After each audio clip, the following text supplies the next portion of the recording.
Um bom sábado aos irmãos, aos amigos que nos dão a honra da sua presença.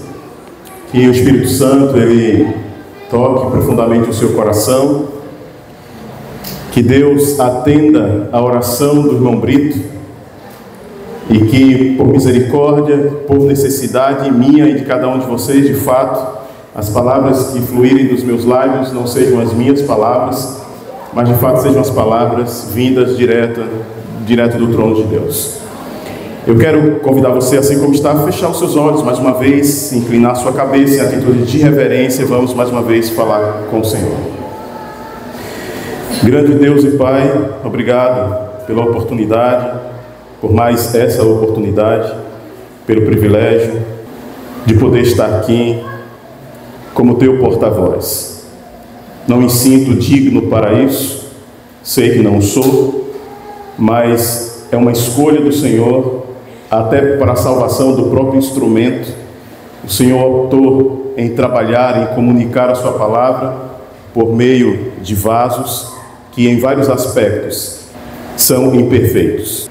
E aqui eu rogo, em continuidade, aquilo que o teu servo te pediu, que de fato o teu Santo Espírito fale ao nosso coração. Muitas barreiras podem aqui dificultar, ó Deus, o correto entendimento da sua palavra, de maneira que se levantem e se apresentem como ruídos na comunicação, mas que todas essas barreiras elas sejam aqui superadas pela ação do teu Santo Espírito. Quer sejam elas acadêmicas, culturais, relacionais, emocionais, espirituais, qualquer que seja, que todas elas sejam superadas, de maneira que a comunicação da sua palavra possa fluir exatamente como o Senhor determinou que assim deveria ser. É o que eu te peço e já agradeço e o faço em nome de Jesus. Amém. Vocês já ouviram ao longo dessa manhã, desde ontem, desde quinta, né? Foi quinta? Ontem, muito a respeito do que está sendo tratado ao longo, ou do que será tratado ao longo desses 10 dias, né? Nós estamos nos 10 dias de poder. A ênfase especial é voltado para a área da saúde. E hoje, ao longo do dia, será falado de diversas maneiras a respeito da saúde física. Eu não vou, nessa manhã, me deter muito profundo nessa questão da saúde física, a gente vai dar algumas pinceladas, mas eu quero conduzir essa mensagem para uma direção que eu acredito que é muito necessária para que a gente consiga implementar de maneira prática aquilo que nós vamos aprender ao longo desse dia, que já foi aprendido ontem e que serão aprendidos nos dias seguintes. Eu quero convidar você a imaginar o seguinte: imagine que você está no mar, você está em alto mar, mar tranquilo, calmo, sem nenhum problema, mas de repente uma tempestade se forma. Talvez alguns que aqui são pescadores, vocês talvez estejam acostumados com isso. Mas o que você faria se você estivesse em alto mar, de preferência em um local onde você não conseguisse enxergar a terra firme, e você fosse visitado por uma tempestade? O que você faria?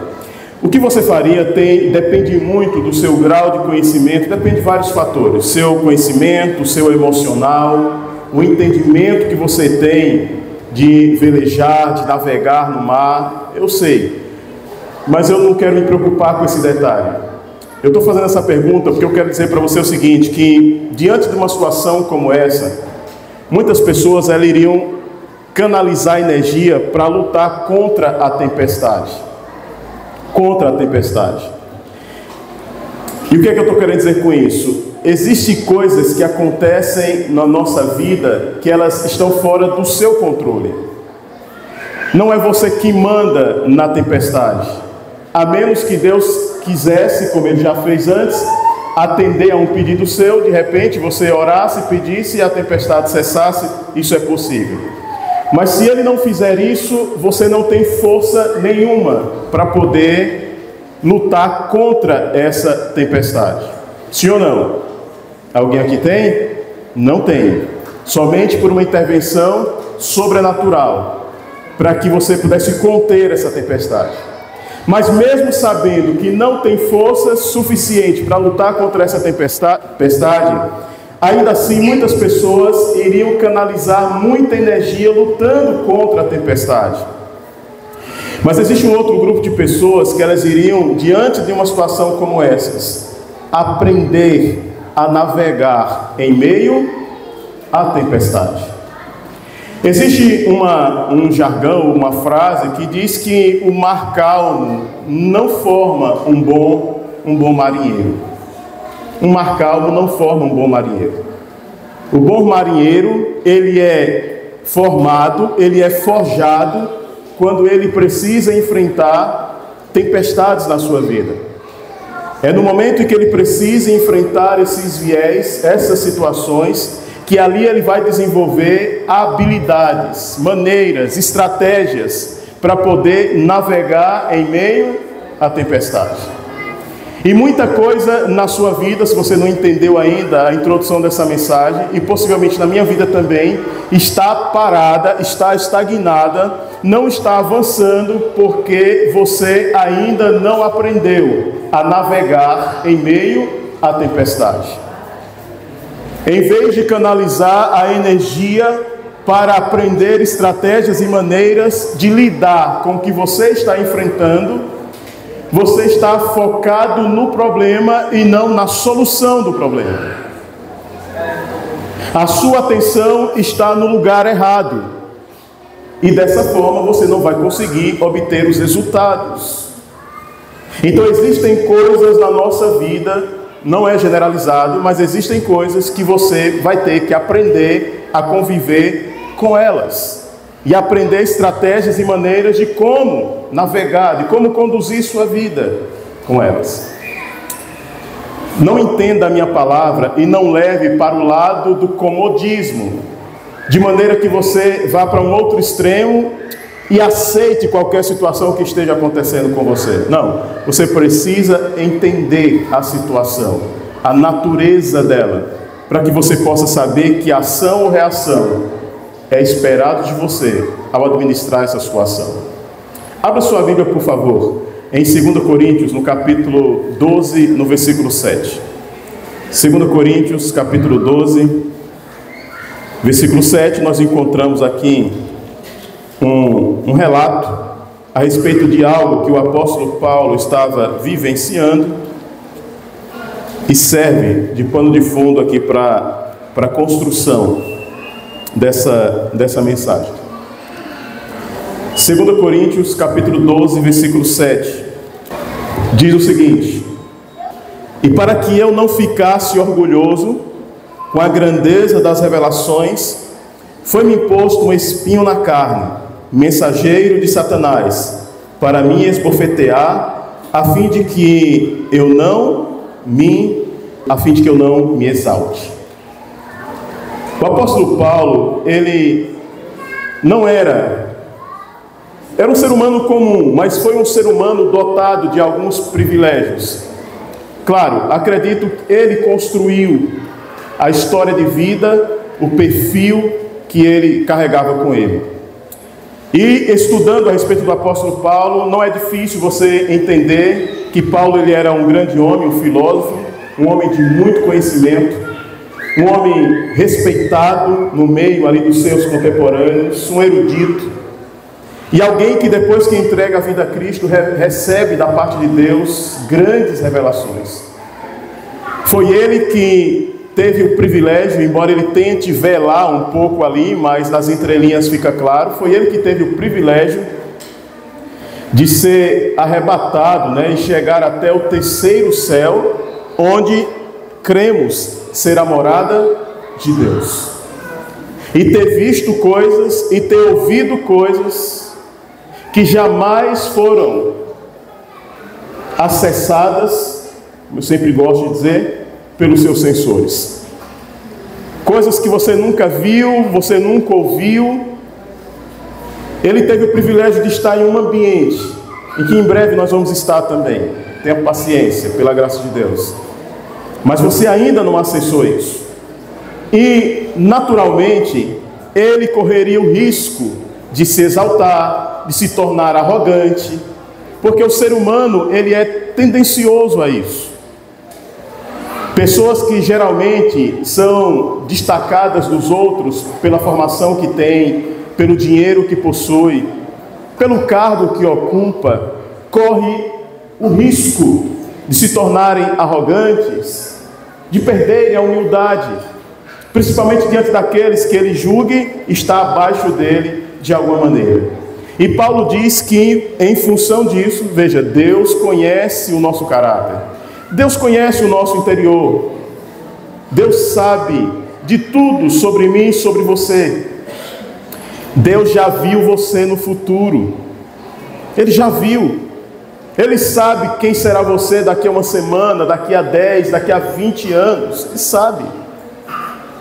E o Deus que conhece tudo, então, conforme as próprias palavras do apóstolo Paulo, permite que venha sobre a sua vida algo que ele chama de espinho na carne, um mensageiro de Satanás, ele chega a dizer assim, para você ter uma ideia da gravidade do que lhe afligia, né, do que estava acontecendo com ele.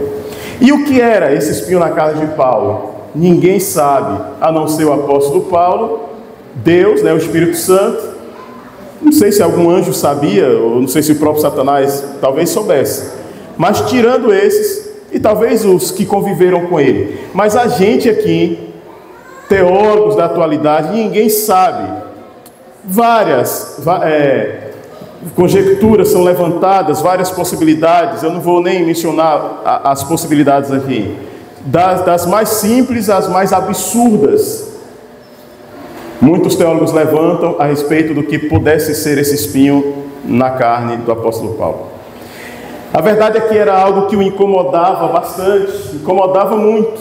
Mas independente do que fosse esse espinho na carne de Paulo, Paulo não teve a resposta que ele esperava quando ele orou. Ele pediu a Deus que esse espinho fosse retirado dele. E a resposta que ele obteve de Deus foi o quê? A minha graça te basta. Ou seja, aprenda a conviver com essa situação. Aprenda a conduzir a sua vida em meio a essa situação. Então, embora Paulo não entendesse o que estava acontecendo, uma coisa ele entendeu: esse problema que ele enfrentava servia a um propósito de Deus, tinha uma razão para estar ali. Eu não sei se provocada pelo próprio apóstolo Paulo, não sei se foi ele que, por algum erro, por alguma eventualidade, acabou passando por essa situação. Muitas coisas da nossa vida é fruto disso.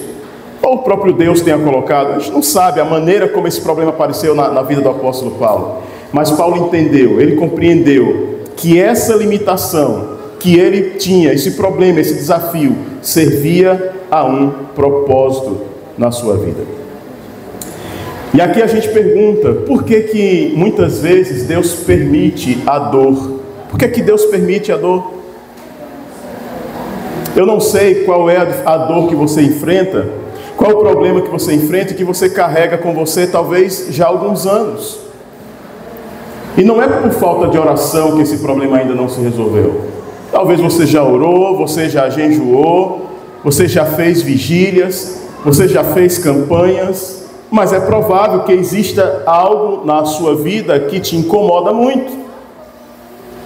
Também não sei a natureza, pode ser de natureza financeira, pode ser de natureza física, pode ser de natureza espiritual.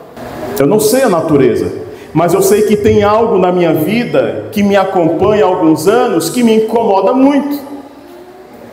E eu não preciso morar com você, conviver com você, para saber que também na sua vida existe algo irresolvido. Existe uma pendência na sua vida que precisa ou ser resolvida, ou que você precisa aprender a conviver com ela. Todos temos isso, irmãos. Isso vai gerar várias situações na nossa vida, pode gerar a consciência da dependência de Deus, a consciência da necessidade por crescimento. Ou seja, a palavra nos garante que Deus age em todas as coisas para o bem daqueles que amam a Ele. No momento que você entrega a sua vida a Jesus, o que quer que seja, que esteja acontecendo com você, Deus age para que isso que está acontecendo com você, de alguma maneira, traga ou resulte em algum benefício para você. Talvez você nunca vai entender isso. Talvez você nunca vai ter respostas para isso. Mas é assim que muitas vezes Deus, Ele trabalha. Muitas vezes Ele não remove o problema. Ele não vai remover a adversidade. Mas Ele vai usar a adversidade para moldar, para lapidar o caráter, para fazer a gente crescer.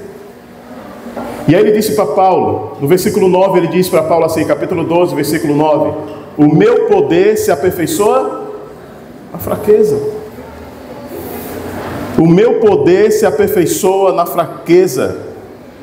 Ou seja, a força real, ela não vai estar na ausência dos problemas. Não é o fato de existir problemas na sua vida que vai determinar que você não vai crescer, que você não vai se desenvolver, que você não vai ser uma pessoa forte. Mas é a maneira como você vai lidar com essa situação. A maneira como você vai aprender a depender de Deus. A maneira como você vai agir, reagir. Eu falei outro dia aqui com alguns de vocês, e eu vou repetir: nunca foi, não é e nunca será a questão da sua posição ou da sua condição que vai determinar os resultados na sua vida. Não importa a posição que você está hoje, seja de que natureza for, financeira, espiritual, física, familiar, não importa. Não é a condição e não é a posição. É decisão e é posicionamento que afeta a sua história de vida. Então, mesmo diante de um desafio, mesmo diante de um problema, mas se você escolhe ter um posicionamento correto, tomar decisões corretas, você vai conseguir, daquilo que era um problema, extrair algo grandioso na sua vida. Eu vou dar alguns exemplos bíblicos aqui para você. Não precisa abrir a Bíblia, mas vocês conhecem a história. Vocês conhecem a história de José do Egito. A história dele está registrada em Gênesis, do capítulo 37 ao 50. José é vendido como escravo pelos próprios irmãos, injustamente preso lá no Egito, mas manteve sua fé, manteve sua inteligência emocional, e no fim, José se tornou o quê? Governador do Egito. E ao ter se tornado governador do Egito, salvou a família dele, salvou várias outras nações de morrerem de fome. Mas olha o que ele passou antes. Olha o que precedeu a sua posição de governador. Olhe quantos desafios ele precisou enfrentar até chegar onde ele chegou. Moisés fugiu do Egito por um ato imprudente. Tinha chegado o tempo para Deus libertar o seu povo, mas um ato imprudente, impensado de Moisés adiou aquela libertação em 40 anos. Ele tem que fugir para o deserto, ficar lá 40 anos, aprendendo a depender de Deus, aprendendo que as coisas de Deus são conduzidas nos moldes de Deus e não nos moldes do ser humano. A maneira como Deus iria libertar o seu povo da escravidão egípcia não era a maneira que Moisés pensava que seria. E ele tem que sair do palácio e ir para o deserto, ficar 40 anos, para depois, como diz lá em Atos, sobre a assistência do anjo do Senhor, ou seja, agora seguindo uma diretriz, seguindo um modelo, ele pudesse então lograr êxito na sua ação.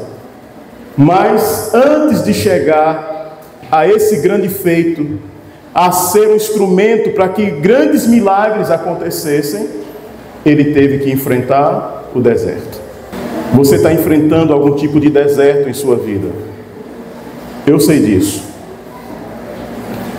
Mas esse deserto que você está enfrentando, ele não está aí para destruir você. Ele não está aí para acabar com sua família, ele não está aí para acabar com sua saúde, Se você tiver o posicionamento correto, se você tomar as decisões corretas, você vai sair desse deserto muito mais forte do que quando você entrou nele. Tudo depende do tipo de posição que você terá, das decisões que você vai fazer. Davi, 1 Samuel capítulo 16 até o 31, antes de se tornar rei de Israel, Davi foi perseguido por Saul, viveu fugindo durante anos, até já tinha sido ungido rei, mas só sobe ao trono, se eu não me engano, cerca de 40 anos depois da sua unção como rei. Viveu fugindo, morando em cavernas, mas manteve sua fé até que chegou ao trono de Israel. Eu mostrei outro dia aqui para vocês uma passagem bíblica onde o sábio Salomão, ele dizia o seguinte, que o fim das coisas é melhor do que o princípio delas. Então tenha paciência. Tenha paciência. Tenha posicionamento correto, faça as escolhas corretas, tenha paciência. Vai chegar. O Espírito Santo fala ao seu coração nesse momento, trazendo à sua mente exatamente qual é o desafio que você está enfrentando. Então, entenda isso, grandes desafios, muitas vezes é a escola usada por Deus para forjar, para formar grandes homens e grandes mulheres. Nenhum homem se tornou grande, quer seja ele alguém que tem a sua história registrada na Bíblia, ou registrado nos livros de história. Nenhum homem se tornou grande sem que ele tenha enfrentado grandes desafios. Nenhum. Mas eles se tornaram grandes porque foram perseverantes, porque tiveram fé, porque tiveram um grau de inteligência emocional absurdo para poder lidar com a situação. Porque se não tiver, você não suporta. Emoções são algo muito forte na gente. E se a gente não tiver governo sobre elas, você não suporta as coisas que você enfrenta. E esses elementos, dentre outros que poderia citar aqui, eles são essenciais para que você cresça, para que você se desenvolva em qualquer área da vida. Em qualquer área da vida, esses elementos são essenciais. Por favor, eu quero a sua participação aqui. Pense em qualquer área. Família, finanças, saúde. Quem aqui deseja crescer, se desenvolver ainda mais? Por favor, a mão. Deixa eu ver os que querem crescer. Quem não quer, fica com a mão baixa que não vai crescer não. Mas quem quer, levante a mão, porque Deus já notou isso aí. Aí só depende de você. A maioria quer. Agora, você sabia que crescer dói? Crescer dói. Na pílula que eu tenho compartilhado com vocês todas as manhãs lá no grupo R7P, vocês lembram que teve um momento que eu comentei lá com vocês, que se você não está disposto a suportar a dor, você não merece o pódio, né? Você não merece estar no pódio. Se você não está disposto a enfrentar a dor da renúncia, para comer aquilo que é saudável, para fazer exercício físico, para cuidar melhor da sua vida como um todo, me desculpe, talvez você vai estranhar as minhas palavras, mas você não merece ter saúde. Como é que alguém que vive uma vida desregrada, que é irresponsável com a maneira como cuida da saúde, merece ter saúde? Não estou falando que a pessoa não quer, estou falando que ela não faz por onde. A vida, ela é justa. As leis que os homens criam podem até não ser, mas as de Deus não é assim, é justo. E uma das coisas que vocês me vêm falando muito, e que é bíblico, é que a gente colhe aquilo que a gente planta. Não tem como mudar isso, gente. Então você quer crescer, semeie as sementes que vão gerar o crescimento. Mas lembre, crescer dói. Dói, mas vale a pena. O crescimento nunca vai vir sem dor. Por exemplo, para construir algo, muitas vezes você vai precisar desconstruir o que já existe. E isso vai gerar incômodo. Isso vai gerar desconforto. Olha para cá, ó. Para construir um corpo sarado, cheio de músculo, todo dividido. Tiara já bateu no filho dela ali, ó. É você. A mãe puxando o saco ali. Fica com vergonha não, Mateus. Você tem um corpo realmente sarado aí. Mateus, para construir esse corpo sarado, seja sincero, não gerou dor? Não gera, está gerando, não gera desconforto muitas vezes? Se não doer, não constrói. É tudo na vida, gente. Quer crescer financeiramente? Vai doer. Quer crescer fisicamente, na saúde, Júnior? Fisioterapeuta, dói ou não dói? Dói. Então algo precisa ser desconstruído, e desconstruir gera dor, gera desconforto. E sabe por que a maioria que levantou a mão, e aqui eu pego vocês como uma amostra do mundo todo, que diz que quer crescer e não cresce? Exatamente porque não está disposto a suportar a dor do crescimento. E aí fica no meio do caminho. Então a igreja vai fazer todo ano 10 dias de poder, com os mais diversos temas, mas para que isso se torne efetivo na minha vida e na sua vida, vai exigir de mim uma resposta, um tipo de ação. Essa ação vai me tirar da zona de conforto que eu estou, que é aquilo que eu estou acostumado, habituado a fazer, vai me gerar algum tipo de dor, e aí às vezes eu não estou disposto a pagar, a sofrer, a suportar essa dor, eu vou rejeitar. Esse crescimento que eu disse que quero, ele não vai acontecer. É simples assim. Então mudar exige sair da zona de conforto, muitas vezes abrir mão de crenças, de alguns costumes, enfrentar alguma dúvida, alguma incerteza. Nem tudo vai estar explícito diante de você. Vai ter situações em que você vai ter que se jogar. Porque tem pessoas que elas querem agir, mas elas querem, Frank, que tudo esteja escancarado na frente delas. E às vezes você vai ter que se jogar. Por exemplo, naquela área que você gosta de conversar comigo, que às vezes a gente já conversou, quando você começou, você não dominava como você domina hoje, mas você teve que se jogar. Você teve um mínimo de conhecimento para poder não fazer algo com imprudência, mas você se jogou. E muita coisa que você faz hoje, você aprendeu no caminho, no processo. Não foi assim? Só que muitas pessoas não têm essa coragem. E quando elas veem o desconhecido, elas não avançam, elas param. Porque exige. E quando nós somos cobrados, seja pela vida, seja por alguém, o que quer que seja, nós repudiamos muitas vezes. Nós ficamos ariscos. E muitas coisas não acontecem exatamente por isso. Irmãos, voltando aqui a José, José precisou perder a sua posição de filho favorito e passar pela escravidão e passar até pela prisão, até chegar a ser governador. Você tem que perder alguma coisa. Na sua cabeça é perder. Eu sei, por isso que eu usei essa palavra. Às vezes você vai ter que entregar algo em função de algo maior. Nos negócios é desse jeito. Eu tenho um empreendimento aqui, não é o trabalho que eu faço, é um outro, que para a pessoa entrar nesse empreendimento, ela paga um determinado valor. E essa semana eu deixei isso 0,800. Eu estou deixando de ganhar algo no momento, porque eu sei que eu vou ganhar algo maior depois. Então, às vezes, você tem que abrir mão de algo em função de algo maior. Esse abrir mão pode ser voluntário, pode ser de maneira deliberada você mesmo, ou a vida, a circunstância, as coisas vão fazer isso acontecer com você. Então, na vida de José, teve que acontecer isso. Ele precisou sair do convívio da sua família para que chegasse aonde ele estava.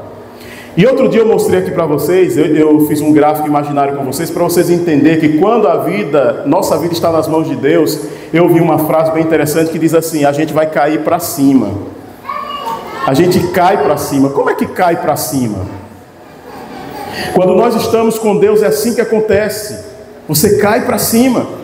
Quem está no seu entorno pensa que aquilo ali é uma derrota para você. Mas calma, você está com Deus e você está caindo para cima. Eu vou dar um exemplo pegando a vida de José. Imagine José aqui na casa do pai, filho, amado, querido por ele, E ele é vendido como escravo pelos seus irmãos. Imagine um gráfico, aqui está ele. Quando ele é vendido como escravo, a posição de José subiu ou desceu? Desceu. Quando é que você tem maior velocidade? É quando você está subindo uma ladeira ou quando você está descendo uma ladeira? Muitos problemas que Deus permite que aconteça na nossa vida é só para acelerar o processo daquilo que Ele quer construir em você e através de você. Não pegue isso aqui só como uma questão de motivação, não. Estou falando para você um princípio, isso é uma realidade. Muitas vezes, quando Deus quer fazer algo grande na sua vida, Deus vai permitir que aconteçam coisas na sua vida que na sua perspectiva é algo terrível, mas aquilo ali é só para acelerar um processo. Quando ele sai da escravidão, do poço lá onde ele jogou, ele vai para a casa de Potifar. A posição na casa de Potifar é maior ou menor do que a posição lá na cisterna onde ele estava com os irmãos? Naturalmente é maior. Você percebeu que ele subiu o nível? Só que depois da casa de Potifar, ele desce de novo. E lembra do que eu falei na estante? Nas mãos de Deus, quando desce, é para pegar a velocidade, porque o que vem depois é algo maior. E quando ele sai da cadeia, ele sai para onde? Ele sai para a cadeira de governador. Você só precisa manter a sua vida nas mãos de Deus. Os problemas que Deus permite que venham sobre a sua vida nunca serão para destruir você. Aquilo que Deus pede para mim e para você nunca é para destruir, é para construir a nossa vida. Moisés teve que abandonar o luxo do palácio e encarar o deserto antes de se tornar o libertador de Israel. Davi fugiu por anos, como eu disse para vocês, antes de assumir o trono.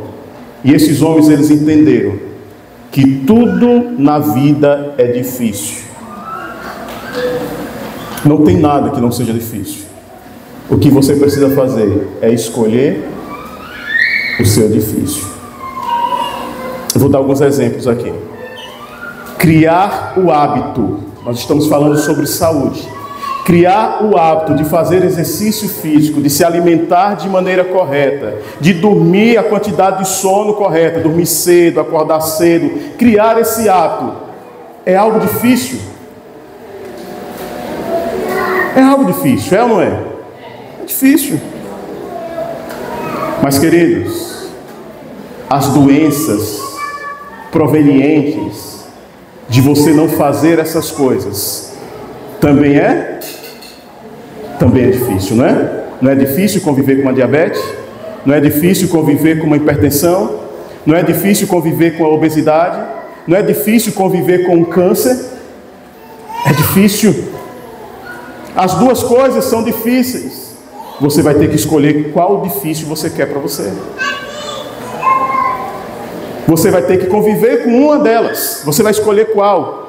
Outra coisa, é difícil acordar cedo, estudar, se preparar para passar, sei lá, em um concurso, ou buscar conhecimento para se melhorar de alguma maneira. Eu sei que é difícil ter essa disciplina, ter essa dedicação pelo estudo. Mas também é difícil ficar preso em um emprego que você odeia, simplesmente porque você não se qualificou adequadamente. Eu tenho alguns colaboradores e dá para ver o grau de insatisfação neles, em muitos deles. Mas porque não se prepararam, porque não se qualificaram para que estivessem ocupando posições melhores. Então compreenda isso. É difícil economizar dinheiro, aprender sobre educação financeira. É difícil, irmão, dá trabalho você começar a ler livro, fazer conta, todo dia ter que, né, Gisele? Todo dia ter que alimentar aquela planilha, anotar tudo, o que sai, o que entra, você ter um controle minucioso das suas finanças, para você construir riqueza. Dá trabalho, mas viver escasso, sem poder ter as coisas que você, não é nem o que deseja, muitas vezes o que necessita ter, isso dói muito, irmãos. Isso é muito difícil.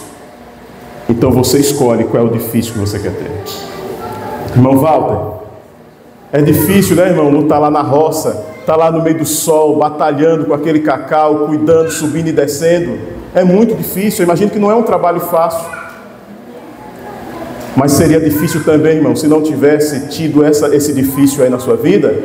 Um outro difícil seria não ter tido condições, né, para formar os filhos. Tudo aquilo que o irmão conquistou. Ou seja, tinha dois difícios. Poderia hoje estar os filhos dentro de casa, sem formação, sem nada. Mas ele preferiu enfrentar um difícil. E esse difícil que ele enfrentou proporcionou para ele os resultados que hoje ele colhe. Assim como na vida de vocês. Então você vai escolher qual é o seu difícil. Quer gozar de saúde, prevenir um câncer, dentre tantos outros problemas? Escolha o difícil de fazer a saúde, de cuidar da sua alimentação. Queridos, é difícil sim sair da zona de conforto, mas é difícil viver abaixo do seu potencial. Porque todos vocês têm um potencial, todos vocês têm uma capacidade para ser, no mínimo, 5 vezes melhores do que são no momento. Eu vou repetir, a maioria não entendeu. Em qualquer área que você esteja hoje, família, saúde, finanças, espiritual, no mínimo você pode ser 5 vezes melhor do que o que você é agora nesse momento. Só que isso vai gerar dor, vai gerar desconforto construir isso. E talvez a maioria de vocês não querem pagar esse preço. Me perdoe aqui a sinceridade. Não estou falando para ofender, por favor. Mas uma boa parte são preguiçosos. Não tem nem coragem de ler. Não tem paciência para sentar e ouvir, para aprender. Quer crescer, mas quer que as coisas venham junto. De mão beijada. Não quer nem investir. Às vezes até tem o valor para investir em algo que vai fazer crescer, mas não investe. Quer crescer espiritualmente, mas não ora, não estuda a Bíblia. Gente, quem não é assim, não toma isso para você. Mas quem é, não dê desculpa. Não dê desculpa. Pelo contrário, diga, não, realmente eu sou assim. E eu tenho que tomar vergonha, eu tenho que mudar, né? Eu tenho que mudar. Meus amados, para a gente avançar para o final, então entenda. Tudo é difícil e você vai ter que escolher o seu difícil. Não existe vida sem dificuldade. A diferença é que tem dor que constrói, tem dor que destrói. Mas tudo vai gerar dor. Então tem dor que constrói, tem dor que destrói. Aí você escolhe qual a dor que você quer trazer para a sua vida. A escolha ela vai estar sempre em suas mãos. Certo? A dor do arrependimento, de não ter nem tentado, é muito mais terrível do que a dor de você agir. O arrependimento, eu poderia ter feito aquela faculdade. Eu poderia não ter desistido. Eu poderia ter lutado mais. Eu poderia ter tentado. Eu poderia ter tomado aquela decisão. Chegou à minha frente, eu tive a oportunidade, mas eu rejeitei. A dor de você não ter lutado, de não ter agido, vai ser muito maior do que a dor gerada pela ação, focada em algo que vai te gerar algum tipo de crescimento. Então a Bíblia nos fala que para você crescer é necessário que você tenha domínio próprio. Eu vou ler 2 textos da Bíblia que diz assim, olha. O primeiro é 1 Coríntios 9:25, que diz: todo atleta em tudo se domina. Aqueles para alcançar uma coroa corruptível, nós é incorruptível. Olha o que ele diz, o mesmo apóstolo, agora em 1 Tessalonicenses 4:3, capítulo 4, versículo 3 e 4. Pois a vontade de Deus é a santificação de vocês, que se abstenham da imoralidade sexual. E aí olha o que ele diz agora: que cada um de vocês saiba controlar o seu próprio corpo em santificação e honra. O que é que Paulo está falando aqui? Autogoverno. Autogoverno, domínio próprio. Só é possível crescer em qualquer esfera da vida se tiver autogoverno, se tiver domínio próprio. Senão você vai ser levado pelas circunstâncias, senão você vai ser levado pelo seu emocional. No dia que eu estou animado, eu vou fazer caminhada. No dia que eu não estou animado, eu não vou fazer caminhada. No dia que eu estou empolgado, eu faço o que tem que ser feito. No dia que eu estou triste, desanimado, eu não faço o que tem que ser feito. Pessoas desse jeito não têm autogoverno, não têm domínio próprio. E Paulo está dizendo que o atleta que consegue o resultado é o atleta que em tudo se domina. Querido, se há necessidade de domínio é porque existe algo que está lutando contra você. Só que você tem que ser mais forte do que aquilo ali. Você tem que assumir uma posição de governo e dizer não para aquilo que está destruindo a sua vida. Precisa dizer não. Nós estamos hoje, além das orações, além das mensagens, nós estamos hoje também em jejum. Não sei se todos, mas acredito que uma boa parte está em jejum. E o jejum, ele traz muitos benefícios para a nossa saúde. Veja, eu estou falando de algo que gera dor, de algo que gera desconforto. Jejuar, principalmente para quem não está habituado, gera desconforto, gera dor, pode gerar tontura, uma série de coisas. Mas é algo que traz benefício, principalmente feito na dosagem correta. Vale muito a pena. Só que nós estamos habituados ao jejum de alimento e existem outros tipos de jejum. Quando você jejuma de alimentos prejudiciais, com isso você vai reduzir o consumo de alimentos, por exemplo, ultraprocessados, alimentos ricos em açúcar, reduzir excesso de cafeína se você ainda usa de alguma maneira. Isso vai ajudar a clarear sua mente, vai ajudar você a ter melhor saúde, vai ajudar a desintoxicar o seu corpo e uma série de outros benefícios que serão falados com certeza à tarde por outras pessoas. Mas você tem um jejum também de entretenimento excessivo. Jejum de entretenimento excessivo. O excesso de tela, de rede social, vai intoxicar sua mente, vai lhe trazer prejuízos gravíssimos. E muitas coisas você não tem conseguido porque você está distraído exatamente nessas coisas. Você se tornou, olhe para cá, ó.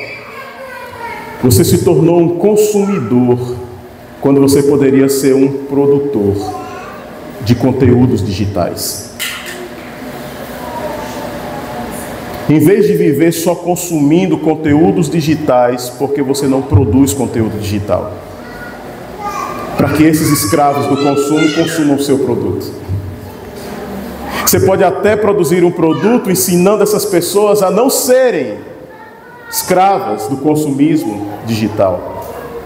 Então precisa fazer esse jejum. Um outro jejum, queridos, o jejum de coisas negativas. Essa é a última parte. Jejum de coisas negativas. A maioria das pessoas, elas são muito negativas. Você sempre diante do desafio, elas recuam.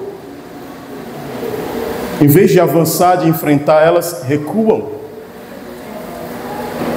E, gente, por favor, o que faz você crescer são os problemas. Por que é que o médico tem o salário que ele tem? Porque ele resolve problemas. O mecânico resolve problemas. O psicólogo resolve problemas. O advogado resolve problemas. Problemas geram crescimento se você souber lidar com eles. E não é só resolver os problemas dos outros, não. Os problemas que acontecem na minha vida e na sua vida, a depender da decisão, da posição que eu assuma diante deles, eles também vão gerar crescimento. Já dei exemplo aqui para vocês. Mas a maioria dos que estão aqui tem medo de problemas. Corre de problemas. Não vai crescer, gente. Não vai se desenvolver. Se você parar para analisar, você vai perceber o que eu estou te dizendo. Pessoas que cresceram, Frank, na palavra ou fora dela, foram pessoas que se tornaram hábeis, solucionadores de problemas, dos outros e até de si próprio. Tem pessoas que se tornou até um resolvedor de problema dos outros, depois que resolveu um problema pessoal. Aí ele descobriu que tinha aquela habilidade, resolvi para mim, agora eu vou começar a resolver dos outros. E começou a crescer. Eu não sei qual o problema que aflige sua vida, qual a natureza dele, mas eu digo a você, você pode crescer muito com esse problema. E eu vou terminar lendo para vocês uma citação da serva do Senhor, que está registrada em Mensagens Escolhidas, no volume 1, na página 121, que diz assim: um reavivamento da verdadeira piedade entre nós é a maior, a mais urgente de todas as nossas necessidades. Buscá-lo deve ser nossa primeira ocupação. Todos que estamos aqui, como já manifestamos, esperamos e queremos crescer. Dentre todas as áreas, crescer espiritualmente. Mas, da mesma forma que é na área espiritual, é em qualquer outra área, o que ela diz aqui, que eu vou ler agora para vocês. Olha o que ela diz. Aqui ela está falando no aspecto espiritual, mas o princípio é válido para qualquer outra área. Olha o que ela diz. Importa haver diligente esforço para obter a bênção do Senhor. Não porque Deus não esteja disposto a otorgá-la, mas porque nós nos encontramos carecidos de preparo para recebê-la. Então, aquilo que você quer receber exigirá de você esforço. Quer saúde? Se esforce. Alguns aqui enfrentam algum problema de saúde. Estão cansados, com alguma dificuldade, né, Eliaque? Com dificuldade para caminhar. Estou brincando, porque eu gosto de brincar com o Eliaque quando o bicho está pegando, né, Eliaque? Eliaque é um caba forte aí, graças a Deus, saudável. Mas, irmãos, as quarta-feiras que os diga, né? Quando a maioria surge aqui, os pedidos, tudo. Irmãos, esse problema que você esteja enfrentando, pela graça de Deus, pelo poder de Deus, ele tem solução. Pague o preço, pode ficar de pé, eu vou orar para encerrar. Pague o preço que for necessário ser pago. Exerça o esforço que seja necessário ser exercido. E espere que Deus trará para a sua vida, conforme a vontade dEle, no tempo dEle, a solução. Amém? Espero que você tenha entendido a mensagem de hoje. E você coloque os conceitos que aqui foram apresentados em prática. Senhor Deus, depois da entrada do pecado nesse mundo, nunca deixou de ser difícil crescer. O crescimento sempre é precedido de renúncias, de uma desconstrução. E desconstruir algo que um dia construímos e que gostamos muito, pode ser algo físico, pode ser algo intelectual, como uma crença. Então, desconstruir ou renunciar a algo que fez parte da nossa vida por muito tempo, é algo que exige de nós, muitas vezes, muito esforço, muita luta, muita disciplina. E muitas pessoas acabam parando exatamente diante disso aí. Mas eu espero que, através do Teu Santo Espírito, todos nós aqui tenhamos entendido que, embora doa crescer, a dor do crescimento, ela vale a pena. Porque, como diz o sábio Salomão, por inspiração do Senhor, o final sempre será melhor do que o começo, dentro de um contexto desse. Eu não sei a dor que os teus filhos carregam e que precisam ser libertados dela ou aprenderem a conviver com elas, como aconteceu com o apóstolo Paulo. Eu não sei se é uma enfermidade, eu não sei se é um problema no relacionamento, na família, com o esposo, esposa com os filhos. Eu não sei se é a necessidade financeira, a escassez financeira, o salário que não dá. Eu não sei, mas eu sei que se buscar no Senhor, e nas fontes que o Senhor disponibilizar o conhecimento, para que se posicionem e tomem decisões sábias e inteligentes diante da situação, uma de duas coisas irá acontecer. Ou a pessoa vai aprender a conviver com a situação e continuar crescendo, ou ela vai ter essa situação de fato resolvida. Uma das duas coisas irá acontecer. Mas precisamos estar debaixo das tuas orientações. E essa é a minha oração. Esse é o meu clamor, esse é o meu pedido. Em nome de Jesus. Amém.